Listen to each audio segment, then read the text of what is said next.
tell me what's going on for you. How could I help? So, I actually have taken the LSAT before. I took it about 2 years ago when I was in my last semester of college.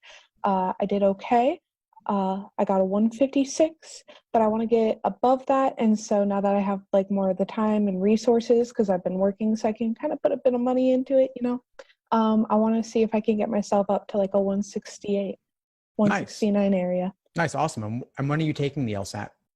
So I'm hopefully planning to take it this November, depending on a couple of like life events. I might hold off on taking it for another year if I'm not able to go and apply for law school for the fall 2021 admission. Sure. Great. So it sounds like you're allowing a good amount of time for this. You're not in a big hurry. No, no, I know that this is going to kind of like take time and effort, so I wanted to allot myself like at least minimum a couple months. Sure. Yeah. So what's the biggest challenge you're facing right now? Right now, it's probably going to be reading comprehension. Okay. Sure. What about reading comp gives you trouble? I think the biggest problem with me with reading comp is just, um, the time. Like if it wasn't for the fact that there's a time limit, I would be doing so much better with it. But then I feel so rushed to kind of like get through the passages and everything. And I've taken a few people's advice where they will go and say that like when you're doing reading comprehension, like your goal isn't really to learn anything. You're just going and like trying to find certain facts or like keywords. And so I've tried doing that, but when I do that, I feel like I do even worse because then I don't understand the context of like what's going on. So I'd say that the time would be I my hear that. biggest issue. Yeah. And the strategies that involve looking for keywords, they can get you so wrapped up in the search for those keywords. And okay, I'll circle this, I'll box this, I'll underline that, that you kind of actually don't really process the information itself. No, that's exactly what's going on. Yeah, I hear that. I can definitely understand why that would happen. So if that's not working for you, then of course, take a different approach. One approach could be not marking anything. Yeah, I've actually I've set myself to taking a practice test each Saturday, up until like I actually take the LSAT, and then during the weekdays and everything in between, I'll kind of focus on what I'm struggling on. And so for this last practice test, I went and took the approach where like I'll go and kind of read the whole passage at like about a medium pace because I can read fast, but like I'm trying to slow it down so I can understand everything. Um, but even then, I don't know, something's just not clicking there. Yeah. Yeah. So what's a medium pace for you? How many minutes to read the initial passage? So depending on the length of the passage, I'm putting like a minute and a half, 2 minutes per passage to try to get through it and go look at the questions. Okay. And are you walking away with the main idea? Do you feel like you have a good understanding of it? Yeah, so with the questions where it'll ask like the main idea or like what is this trying to convey, I do those pretty well. Like I get the main point of each passage, but it's like it's the details that are kind of getting me. I get that. And do you feel like you have a hard time finding the details when you return to the passage? Yeah, there are a couple times where they'll ask about something specifically, and I'll have to go scramble because I don't remember exactly where in the passage they were talking about that. Yeah, so I think that's the area to focus on then, because you're getting the main idea, but it's possible that 1.5, 2 minutes on the initial read may not be enough to give you both the main idea and a general sense in your head of where you'll go back to when you need to return to certain things. So I'm not saying that you have to fully digest everything in the passage, but rather I'm saying at least if you can have a sense in your mind or like a flag of, okay, I'll go back to paragraph 1 for information on this topic. I'll go somewhere towards the end for information on this other topic. So you can more quickly return to what you need. Okay. Yeah, no, that I'm gonna have to start giving that a try because I feel like that would probably have me be doing better than what I'm currently doing. Yeah, and that may not be the right answer, by the way. This is just an idea. but you have enough time to experiment and play around with different reading comp strategies.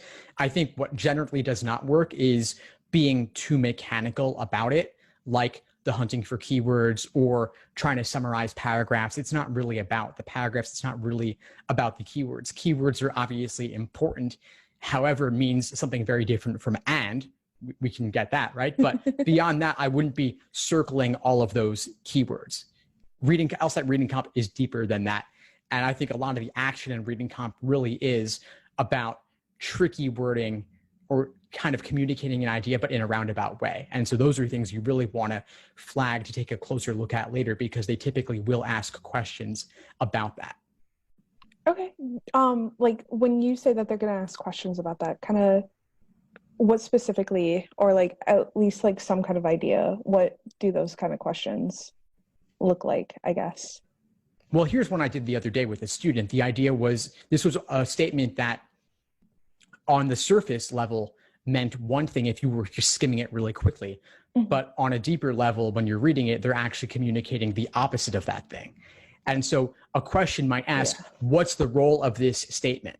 Why does the author include that phrase or sentence? What are they trying to communicate? What role does it play in the author's argument overall, for example? And so you really have to dig into the exact language there and look at the context to get a sense of it. And that takes time. But the idea is that, I'm going to go back to that area to find that information. Okay. Yeah. No, that makes total sense. And reading comp is more personal than any other section, by the way. So what that means is really try out one thing, do several passages that way, do several passages a different way, and see what feels better and see what gets you better results. Yeah. I think like another kind of thing that's kind of like tripping me up with it are when the passages get into a lot of like with science passages or legal passages, when they kind of get into like the terminology or the lingo and stuff that I've never heard before, and like I look at it and my brain just goes like scrambled, and then it takes me like a moment to like get back into the rhythm of like, okay, like this is what we're reading. But like I've found that in the questions and everything, you don't really have to understand what they're talking about with like those specific terms. I kind of wanted to ask if you had any advice on that as well. Yeah, sure. I mean, those words are there to trip you up. They're there to scare you.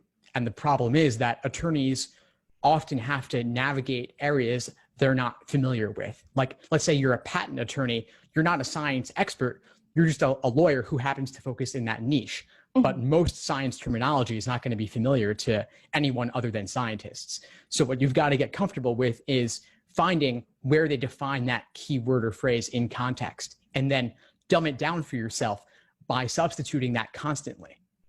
Okay, that's a good idea. Like that's actually really good, because like half the time when I come across those terms, I'll just kind of go like, in my head, I'll kind of just go like, whatchamacallit, or like that's the, the thingamajig, and then I'll come back to it. But like, yeah, you could do it that way. But here's another idea. You could also simplify it actually using some of the content. So for example, I remember one passage where there are two political advocacy groups. One is relatively more liberal, one is relatively more conservative, but they have their own terms. One was the Congress, one was the League. And so whenever I saw Congress, I would think, okay, that's the liberal one. Whenever I would see League, that's the conservative one, or vice versa, whatever it was. But you could do the same thing with science terms. Like there's one famous passage about mites, like these little invisible bugs. And there are two different kinds of mites. And I would say you could do C and T for them, or if those were the first letter of each of those terms, or you could use a characteristic of the mites and say, okay, these are the slower, these are the faster, or these are the older, these are the newer, whatever it is. Okay. Yeah, no, I'm gonna have to like try these on like the next couple of passages I do, because like now that you're kind of like saying that, it's like, yeah, like that would make complete sense to do while I'm reading those. Yeah, these are just things you experiment with, but the idea is to really just dumb it down for yourself. And I call this caricaturing, like you're exaggerating the different viewpoints or positions or groups just to make it easier to get through. It's like a layer that you're adding on top of what's already there. So you do have to remove that layer because that's something that you're imposing. but it can help you get through it faster. Okay. Awesome. Like, thank you. Thank you with that. Of course, I'm really glad to help. Before we sign off, what would you say is the biggest insight you got from our call today? Honestly, like during our call, I would say that the biggest insight that I got would be just when I'm going and like reading the passages, just don't be afraid to like personalize the passage. Like I don't have to use necessarily the same words that the passages are using, it's okay to like kind of replace those words, and if it makes me understand the passage better, well then that's what I got to do. Excellent. Well, I'm glad I was able to help. Please keep in touch and let me know if you need anything at all as you move forward. Yeah, thank you very much. I really appreciate it. Thanks for tuning into the show. Please subscribe if you haven't done so already to be notified of new episodes as I release them. And feel free to reach out if you need anything at all as you move forward with your prep. I'm happy to help however I can. In the meantime, I'll wish you all the best and take care.